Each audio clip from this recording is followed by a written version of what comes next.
Analogy को example से समझने की कोशिश करते हैं। फॉर एग्जाम्पल मैंने बोला कि यार India is related to New Delhi. ध्यान से सुनना, मैंने कहा India is related to New Delhi. मैंने कहा India is related to New Delhi. तो अब मुझे बताओ कि यार पाकिस्तान का संबंध किससे होगा? जल्दी से बताओ, बातें नहीं करेंगे, आंसर करेंगे।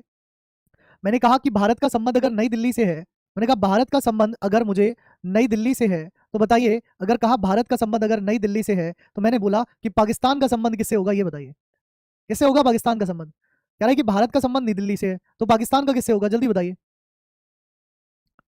किससे होगा पाकिस्तान का संबंध? कराची से? लाहौर से? कहाँ से? बहुत बढ़िया, लाहौर आंसर आ रहा है कुछ का कराची आ रहा है। अच्छा मैं एक बात बताऊं, सुबह 8 बजे 9 बजे जब मैंने क्लास देनी शुरू करी तब तक तो इस्लामाबाद थी। ठीक है, मतलब बात क्या है बेसिकली, यार ये जो है ना इंडिया की राजधानी है। ये क्या है? ये भारत की राजधानी है। ये क्या है? भारत की राजधानी है, कैपिटल है।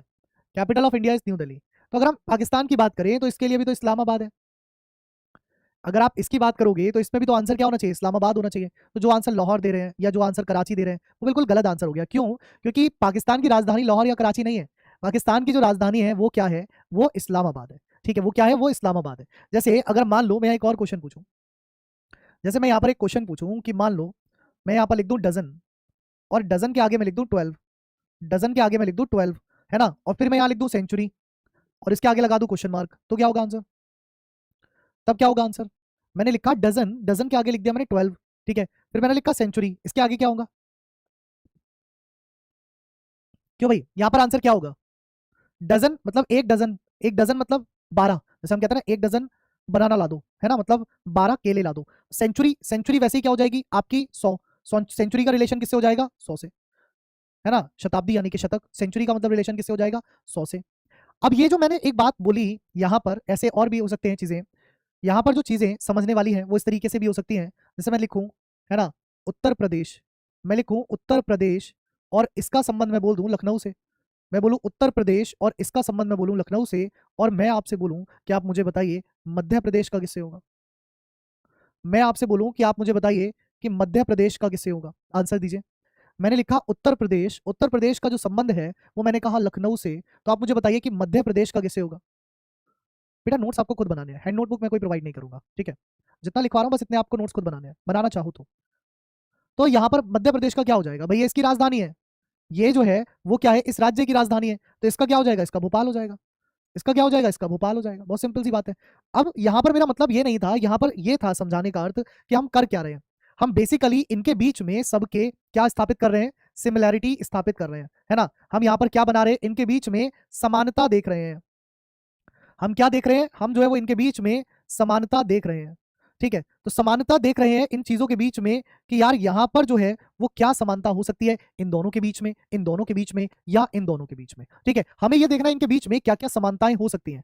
इन्हीं को कहा जाता है कॉमन रिलेशनशिप, यानी कि समान संबंध, कॉमन रिलेशनशिप। क्या कहा जाता है? कॉमन रिलेशनशिप, अर्थात समान संबंध, जिनके बीच में कुछ समान संबंध हो, है ना। ऐसे बहुत सारी चीजें हो सकती हैं, जैसे वजन मापने के यंत्र हो गए, जैसे दूरी मापने के यंत्र हो गए, है ना, जैसे क्या कहते हैं, बहुत अलग अलग चीजें हो गई। मैं आपको दिखाता हूँ एक शीट जो मैं आपको प्रोवाइड भी करूंगा, आपके ऐप में आपको मिलेगी भी, है ना। क्या है शीट? वो शीट देखो, ये शीट आपको मिलेगी भी, है ना। ऐसा नहीं है कि ये शीट आपको ऐप में नहीं मिलेगी, ये शीट आपको ऐप में मिलेगी। यहाँ पर क्या है? एनालॉगी में, रीजनिंग में हमने दिए हैं कुछ इंपॉर्टेंट कॉज और देयर इफेक्ट। जैसे हमें पता है कि जर्म कैसे लिख देगा, क्वेश्चन को वो कैसे बनाएगा, क्वेश्चन को बनाने का तरीका सीखिए। वो पता है क्वेश्चन कैसे बनाएगा, मैं क्वेश्चन फॉर्मेशन भी आपको सिखा देता हूँ। क्वेश्चन फॉर्मेशन ऐसे करेगा, वो कहेगा कि भाई जर्म का जो रिलेशन है वो वायरस से है, जर्म का जो रिलेशन है वो वायरस से है, जर्म का कोई रिलेशन है वो वायरस से है। तो बताइए, तो बताइए, तो बताइए कि जो क्या कहते हैं, तो बताइए कि निमोनिया किससे होगा या डेंगू किससे होगा? तो डेंगू किससे होगा? ऐसे करके रिलेशन वो आपको देगा कि डेंगू जो है वो उनके किससे होगा, है ना। ऐसे बहुत सारी चीजें वो देगा। अब देखो ये वाली जो शीट है ये आपको मैं प्रोवाइड करूंगा पूरी, तो आप टेंशन मत लो इस चीजों की, है ना, कि ये सर मिलेंगी हमें या नहीं मिलेंगी, है ना। जैसे अगर हम बात करें कवक, वो भी एक वायरस ही है। चेचक, कह रहा है कुछ इंपॉर्टेंट विटामिन और उनके साइंटिफिक नेम, जैसे विटामिन ए, है ना, जैसे विटामिन बी, जैसे विटामिन B12, ठीक है, जैसे विटामिन B2, जैसे विटामिन B7, इनकी सारी चीजें आपको दी गई हैं, है ना। अब देखो इनसे होने वाली बीमारियां, यहां से क्वेश्चन बनता है कैसे कि भाई विटामिन ए का संबंध दे देगा नाइट ब्लाइंडनेस से, और विटामिन सी से पूछ लेगा इनमें से किसका है ना, ऐसे क्वेश्चन बनेगा। ये क्या है, ये इंपॉर्टेंट रिलेशनशिप्स है। ये क्या है, ये जो है वो इंपॉर्टेंट रिलेशनशिप है। आदित्य ध्यान से देखो, अपलोडेड है, ठीक है। जैसे मान लो कैसे क्वेश्चन बनाएगा, इससे मैं आपको बना के दिखाता हूँ। इससे क्वेश्चन कैसे बनाएगा, इससे क्वेश्चन ऐसे बनाएगा कि वो लिख देगा कि विटामिन ए, क्या लिखेगा, विटामिन ए, इसका संबंध जो है वो नाइट ब्लाइंडनेस से है। विटामिन ए, इसका संबंध जो है वो किससे है, नाइट ब्लाइंडनेस से है। तो आप बताइए कि विटामिन विटामिन विटामिन सी का किससे होगा, विटामिन सी का किससे होगा, है ना। और वहां 4 ऑप्शन दे देगा, वहां पर A B C D 4 option दे देगा, और उनमें से किसी एक ऑप्शन में स्कर्वी लिख देगा। तो हमें पता है इनमें से कमी विटामिन सी की किसकी वजह से, स्कर्वी की वजह से। हम उस ऑप्शन को टिक कर देंगे, हमारा आंसर बच जाएगा। हम उस ऑप्शन को टिक कर देंगे, हमारा क्या आ जाएगा, आंसर आ जाएगा। ठीक है, अब यहां पर बात आती है कि सर कितनी सारी चीजें हमें याद करनी होंगी, कुछ भी याद नहीं करना है। जनरल नॉलेज पर आधारित क्वेश्चन आते हैं, है ना। जैसे कुछ यूनिट कन्वर्जन पर आते हैं कि भाई 1 मीटर में 100 सेंटीमीटर होते हैं, है ना, या 1 मीटर में 100 मिलीमीटर होते हैं, या 1 सेंटीमीटर में 10 मिलीमीटर होते हैं, 1 फीट में 12 इंच होते हैं, 1 इंच में 2.54 सेंटीमीटर होते हैं। ये सारी चीजें मैंने यहाँ पर आपको प्रोवाइड कर रहा हूँ, ये याद नहीं करनी है। ठीक है, इससे भी क्वेश्चन बनता है क्या कि किस खेल में कितने खिलाड़ी होते हैं, किस खेल में कितने खिलाड़ी होते हैं, यहां से भी क्वेश्चन बनता है। कैसे कि क्रिकेट का संबंध 11 से है, हॉकी का संबंध 11 से है, फुटबॉल का संबंध 11 से है, बास्केटबॉल का संबंध 5 से है, वॉलीबॉल का संबंध जो है वो 6 से है, बेसबॉल का संबंध 9 से है, रग्बी का संबंध 15 से है, वाटर पोलो का 7 से है, हैंडबॉल का जो है वो भी 7 से है। ठीक है, इससे भी क्वेश्चन बनते हैं। और भी चीजें जिनसे क्वेश्चन बनते हैं वही बता रहा हूं मैं, यहां से बहुत अच्छे क्वेश्चन बनते हैं कि किस गेम का जो संबंध है वो यहां पर बहुत अच्छे क्वेश्चन बनाता है। जो गेम है उसका संबंध देगा, किसके साथ देगा, बहुत सारे कप दे देगा। जैसे लिखा होगा कि football is related to Durand Cup, क्या लिखा होगा कि football is related to Durand Cup, लेकिन यहां पर इसका रिलेशन मान लो किससे दे देगा, how is CK Naidu trophy is related, वहां पे हमें क्रिकेट को टिक करना होगा कि सीके नायडू ट्रॉफी का जो संबंध है वो किससे होगा, तो वो क्रिकेट पे होगा। तो वहां पर हम क्या कर देंगे, वहां पर हम क्रिकेट टिक कर देंगे। ठीक है, वहां पर हम क्या कर देंगे, वहां पर जो है वो हम क्रिकेट टिक कर देंगे। बैडमिंटन में ये गेम होते हैं, मलेशियन ओपन होता है, थॉमस कप होता है, उबेर कप होता है, ऐसे करके यहाँ पर बहुत सारे कप हो गए, है ना। कुछ महत्वपूर्ण पुरस्कार और उनकी श्रेणी, जैसे सिविलियन अवार्ड किसको मिलता है ना, भारत रत्न में।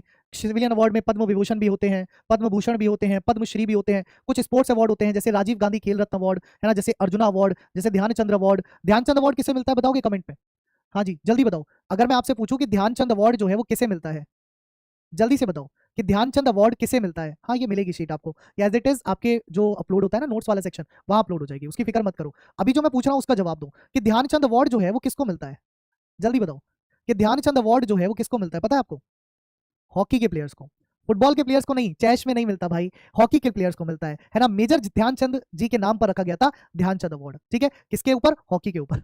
जीके जीएस नहीं पढ़ा रहा हूँ भाई, रीजनिंग ही पढ़ाऊंगा, लेकिन ये जीके जीएस से संबंधित वाले टॉपिक है ना। तो ये जो पीडीएफ है ये आपको मिल जाएगी, इसकी आप फिक्र मत करो, इसमें बहुत सारे रिलेशन है जो आपको मिल जाएंगे, जिसको हम कॉमन रिलेशन कहते हैं। तो एनालॉगी में 3 तरीके के क्वेश्चन आते हैं, है ना। एनालॉगी के अंदर 3 तरीके के क्वेश्चन आते हैं। पहला जो क्वेश्चन आता है वो कॉमन रिलेशन पर आधारित आता है। किस पर आधारित आता है, कॉमन रिलेशन पर आधारित। पहला जो टॉपिक है वो है कॉमन रिलेशन पर आधारित, यानी कि समान संबंधों पर आधारित। किस पर आधारित है, समान संबंध पर आधारित है।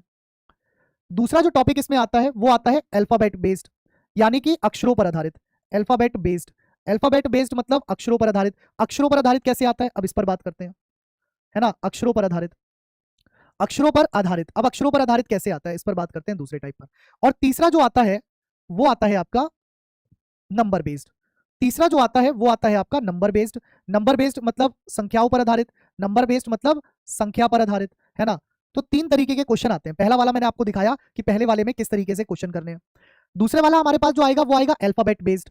अल्फाबेट का मतलब आप जानते हो हम किसकी बात कर रहे हैं, अल्फाबेट आप जानते हो हम किसकी बात कर रहे हैं, हम बात कर रहे हैं अक्षरों की। ठीक है, अक्षरों की बात कर रहे हैं। अक्षरों का कैसे आएगा क्वेश्चन, जैसे एग्जाम्पल देखिए, वो वहां लिख करके दे देगा कि यार ए बी सी डी का जो रिलेशन है वो जेड वाई एक्स डब्ल्यू से है।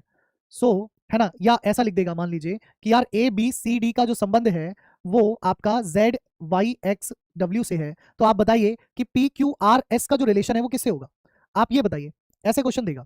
तो यहां पर हमने लिखा क्या है, जब मैं आपको सिखाऊंगा तो सीख जाओगे, है ना, कोई मुश्किल काम नहीं है, सीखना मुश्किल नहीं है। या क्या देखोगे, आप देखोगे यार ए से अपोजिट है बी, बी का अपोजिट है वाई, सी का अपोजिट है एक्स और डी का अपोजिट है डब्ल्यू। ये जो मैंने लिखे हैं इनको हम बोलते हैं अपोजिट लेटर। इनको हम क्या बोलते हैं, इनको हम बोलते हैं अपोजिट लेटर, यानी कि इनको बोला जाता है विपरीत अक्षर। इनको क्या बोला जाता है, इनको बोला जाता है विपरीत अक्षर। ठीक है, इनको बोला जाता है विपरीत अक्षर। तो जैसे पी का अपोजिट होता है के, पी के, क्यू का अपोजिट होता है क्यू का होता है जे, जे क्यू जैकलीन, आई का होता है आई आर इंडियन रेलवे, और एस का होता है एस एच यानी कि हाई स्कूल। तो जैसे इसको इस तरीके से लिखेंगे ना हम, इसको इस तरीके से लिख करके ऑप्शन जो भी दे रहा होगा वहां पर टिक कर देंगे, बेसिकली सिंपल सा वे होता है। ठीक है, तीसरा जो टाइप लिखा सर इसमें संख्याओं पर आधारित, ये कैसे आता है, ये कुछ ऐसे आता है कि मान लीजिए वो कह देगा 2 का संबंध 8 से है, 3 का संबंध जो है वो 27 से है। तो बताइए कि 6 का जो संबंध है वो किससे होगा? A option 216, B option 212, C option 64 या डी ऑप्शन 36। मान लो ऐसे करके दे देगा। तो यहां पर हम क्या देख रहे हैं? यहां पर हमें कुछ चीजें याद होंगी तभी हो सकता है क्या? जैसे स्क्वायर मुझे याद हो या मुझे क्यूब याद हो। जैसे यहां पर अगर मैं बात करूं तो 8 जो है वो क्या होता है? 2 का घन होता है, 2 का क्यूब होता है। 27 जो है वो क्या होता है? 3 का घन होता है, 3 का क्यूब होता है। यानी कि 2 का घन 8, 3 का घन 27। तो अगर मैं 6 का घन कर दूं तो 6 का घन कितना हो जाता है? 6 का घन हो जाता है 216। 6 का घन कितना हो जाता है? 6 का घन हो जाता है 216।